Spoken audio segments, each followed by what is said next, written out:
What's up, everybody? It's Danny Burke from Odd Shopper. Hope you're doing well and you're getting excited for NFL Week 7. Got a handful of anytime touchdown prop bet recommendations for this upcoming slate. So we'll try to do a little rapid fire here. We're going to begin overseas, going international. London, baby. We've got the Jaguars and the Patriots. Jacksonville in dire need of a win. I mean, Doug Peterson's seat is getting fuego, folks, and they need to beat on the lowly Patriots in order to cool that thing down. They're laying 5 in the hook, and actually teams who have been favored in these international spots traditionally have done very well, both straight up and against the spread.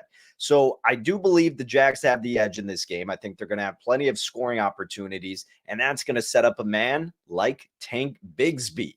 Bigsby, you can see right now at about plus 105 at FanDuel for an anytime touchdown score. I snagged him at about plus 112 earlier in the week, but if you're getting any plus money on Bigsby, I think you're doing fine. Now, look, the big question is whether or not ETN's going to play. But to be honest with you, it doesn't really matter if he does, because since week 4, Bigsby has taken a majority of the red zone snaps, 7 in comparison to ETN's 3.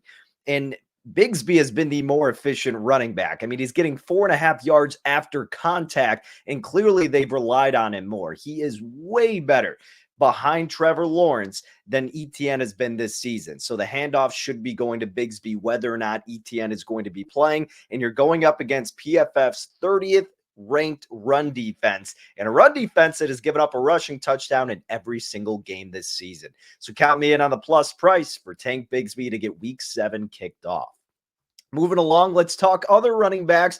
How about Joe Mixon heading to Lambeau Field? Another plus price at about plus 105. Though if you look at the screen, other books at about minus 120, even a little bit higher. But you can get him at plus 105 at Hard Rock if that's available to you. If not, flips at about even money. Otherwise, you're going to have to lay a little price. So make sure you shop around and get in on that action before it moves. Why do I like Joe Mixon in the spot? Well, he's played 3 games, but technically 2 full games. And in those 2 full games, he's accumulated 3 touchdowns, 2 on the ground and 1 receiving.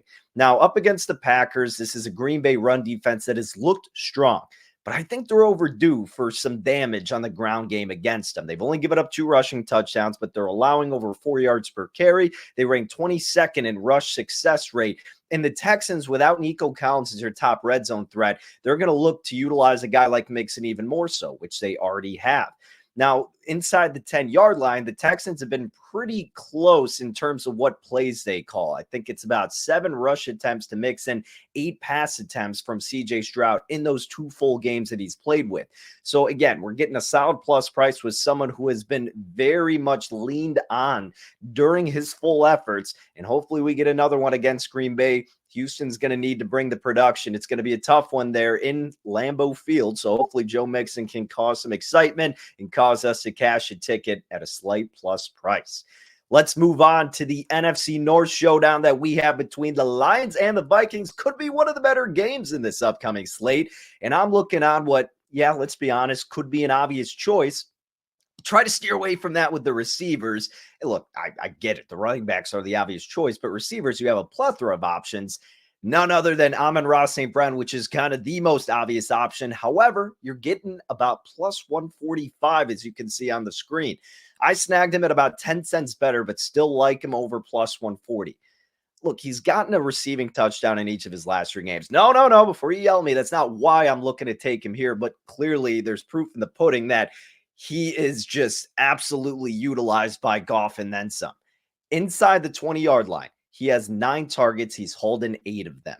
The next closest receiver is Jameson Williams with 5 targets and 2 receptions. Inside the 5-yard line, Amon-Ra's been targeted 5 times. He's caught all 5 of them, and he's brought in 3 touchdowns. The Minnesota Vikings have allowed over 1.5 receiving touchdowns per game. They've given up 5 over the course of their last 2 games. Plus, Amon-Ra St. Brown, the dude's chomping at the bit to face this Vikings defense. Last year, he absolutely feasted on them in the 2 games where he faced them. Familiar opponent, division rivals, obviously, so it's somebody that they're accustomed to. In the first matchup, had 12 receptions, 14 targets, $106 in the air, and 1 touchdown. The other game, 7 receptions on 10 targets, 144 yards, and 1 receiving touchdown. Amon-Ra is the guy that Goff looks to in the red zone. The secondary has been a little bit more susceptible for this Minnesota squad. Let's look for Detroit to take advantage of it with their top tier receiver in Amon-Ra, and I like the plus price that we're getting. So that's another player that we're taking, sticking in the same game, but going on the other team. How about Aaron Jones? Now, this is assuming he plays because he is questionable, so it's a little dicey.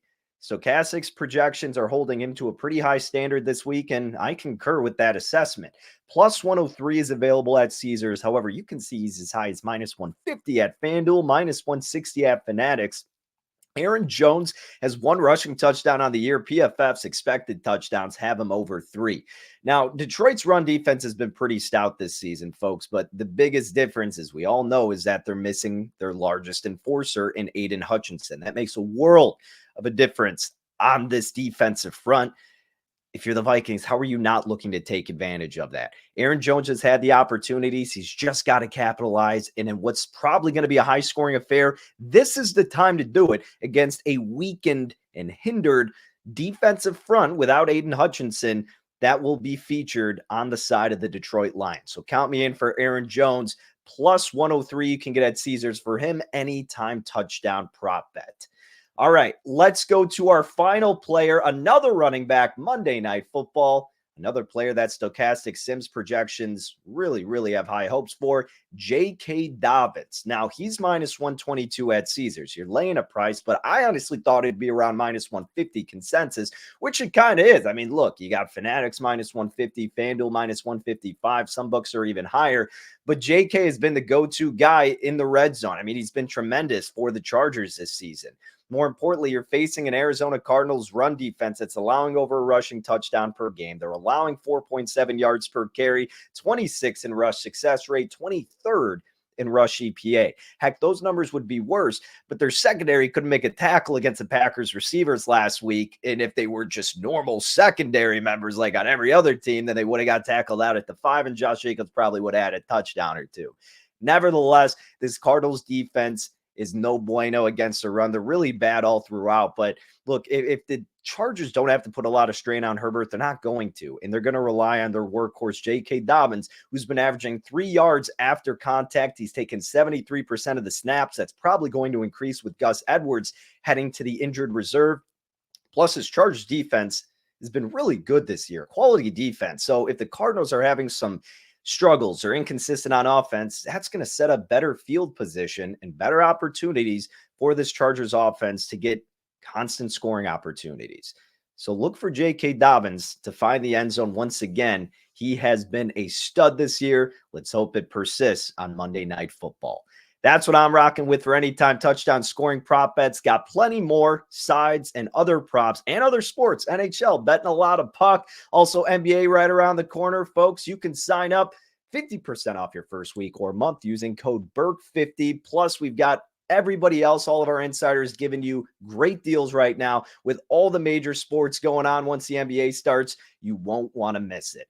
So, ladies and gentlemen, thank you again for tuning in to this week's edition of Anytime Touchdown Prop Bets. Hopefully you cash some winners. Best of luck with everything you got. Thank you for watching. Enjoy the Sunday slate. We'll talk again later.